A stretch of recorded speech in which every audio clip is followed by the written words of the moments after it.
Alright guys, so day 14 today. I haven't done a video blog every day like I kind of intended to, but honestly, if I don't feel up to it, I just don't feel like I have anything that useful to say, it's probably just better to not waste your time and not waste mine. It was supposed to kind of be in a window into how this feels every day, so I'm not really trying to present myself anyway. I'm just, popping on the camera and speaking. But at the same time, I mean, tend to go a bit long. I think it's just kind of because I think the topics are interesting. But I'd rather have something that I think is worthwhile to say if I'm going to speak, because, I'd rather you listen to, 10 minutes a week that are good than, 3 minutes a day that are useless. So that's kind of just where I'm at on the videos. But I'll try to keep them coming because the people that do like them, I feel, are really genuine and they're, getting value from the videos when they tell me that. So I want to keep providing content for those people, and yeah, I enjoy doing it.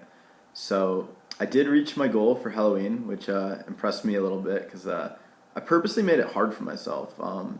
I kind of wanted to do like 3K in 3 days, but I don't know, because I knew I wasn't gonna get that much done the first day. I wasn't feeling great, and I just I don't know. I wanted to push myself, and I did, and I'm happy that I did that. And I'm happy that I got to go out on Halloween. I didn't actually drink, which is cool because I'm doing this 73 days no drinking until the end of the year. Well, until I like get elite, if I get elite early, and I got this little guy to pop with my friends when we get there. So, but yeah, I haven't drank, and that's cool. Even just like a drink at dinner, I know it wouldn't affect me in a negative way, but I just pass on it because I'm just kind of, once I do this, then when I do start incorporating drinking back into my life, it can be, I just know that I don't need it to a degree, even at dinner, even at any situation. I mean, I was at a Halloween party at a nightclub with a bow tie on for a shirt, and, I was completely sober and I felt comfortable, and I don't know, that's kind of cool to me that I don't need to drink to, talk to girls or to, be around a lot of people, or, I just don't feel uncomfortable, and I like that. That's been really positive. And, yeah, I do need to get playing. Probably around, I think I need something like 11:25 a day to the end of the year now, which is more than the 10:17 I started out. I'm only 13 days in or 14 days in, so I'm a bit behind. I have a lot of cool topics I want to keep talking about in video blogs, and I'm going to bring some of those up. But more than anything, I need to play. And I'm going to keep studying because for me it's really important. I definitely want to feel like I'm getting better during this challenge. I can play more hours, and said this in my blog, I can play more hours after I study than if I don't. If I just sit down to play and just get going, every decision seems harder. I mean, I've been playing singles professionally for 5 years, so yeah, I do know a lot, and I don't need to beat myself up too bad and study insane amounts. I mean, I know my stuff, but at the same time, it just puts me in that studious mindset, thinking about trying to, find mathematically sound creative ways to play, and finding, opportunities to make money at the tables, and finding, just kind of like tightening things up and making sure I'm playing well.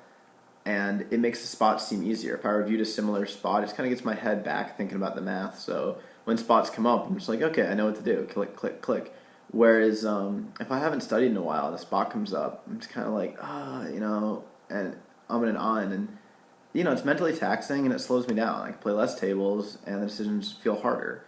And that just makes the whole situation of playing a lot of tables, a lot of decisions all day, less possibly enjoyable. So I'm going to keep studying before I play. Like I said, I think it's something like meditation. It makes it easier, and I'll find the time to make up for it because I won't need to waste so much time being in kind of like a funky headspace where I'm not doing anything useful because my brain's just kind of fried out. I think if I can avoid that time, that wasted downtime, and fill it with something positive, then that's going to help me reach this goal. A topic I'm going to talk about a lot in a future video is sustained energy. I think it's really important to do things that will help me throughout a long stretch of time. If I wanted to play as much poker as possible today, I could go to the store and buy a 6-pack of Red Bull, like take an Adderall or something and just, blah, play all day. But I mean, what am I really going to get accomplished tomorrow if I do that? I could burn out myself like that, with a bunch of uppers or something for a week, but it's not going to get me through playing every day, and it's certainly not going to make for a happy life. So, I think poker players need to think about that stuff more, or at least, I think certain people would really benefit from thinking about that stuff more. And I was definitely one of them for a while.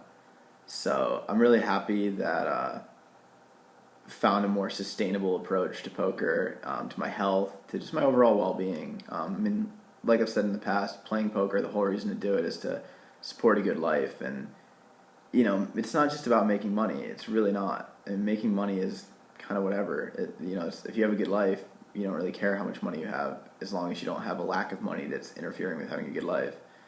And I feel that if you don't take all the factors into consideration and you just say, consequences be damned, and print money, you'll find that you can't buy back the things you lost. You know, if you sacrificed your health, you turned a blind eye, you know, you exhausted your brain, you exhausted your adrenals, you know, just messed yourself up by playing, you know, insane hours with a terrible diet of, like, you know, high sugar, high caffeine, you know, whatever gets the job done in a short amount of time, it won't have been worth it, you know, for most people. I mean, maybe if you won, you know, $1 million or something, you know, you can take a month off and fix your body and, like, whatever.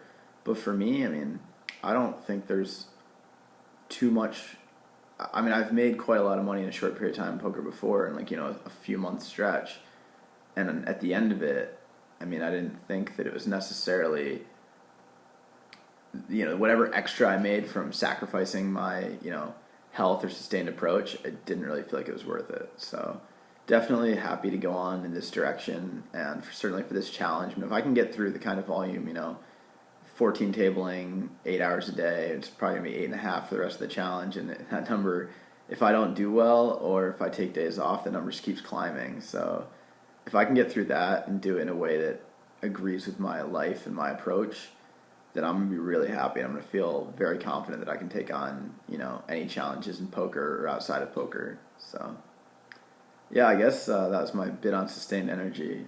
People have questions about that. I'm happy to talk about it because it's something that I've dealt with a lot, and it's really, really kind of transformed my life in a positive direction. I mean, I used to be someone who pound, like, you know, 4 Red Bulls on a night out. You know, just didn't care at all about really abusing caffeine, and you know, just caffeine, whatever, it's in everything, no big deal. You know, I have a high caffeine tolerance. Like, I don't think that I realized that I was just kind of being careless and stupid.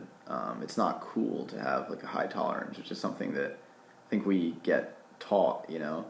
How much can you drink, bro? I can drink, like, 20 beers, bro. Like, that's not cool. You've downregulated your alcohol receptors in your body, so you're, like, taking all, you know, it's not something to be proud of. So, yeah, you know, any health-related stuff I'm happy to talk about. But I'm going to get back to work, and yeah, happy to see you guys again. It's been fun answering your questions, checking on the forums.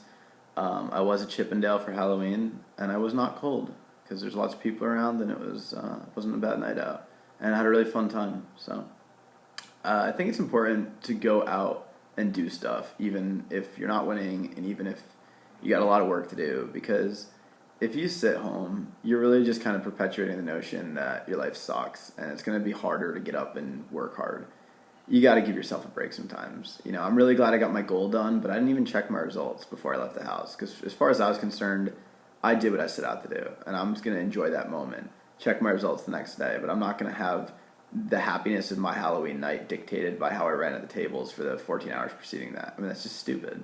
You know, I felt I played all right, not my best, but okay, and I worked hard, and, you know, I was going to take that opportunity to see that as a win, and, you know, I'll assess where I'm at afterward.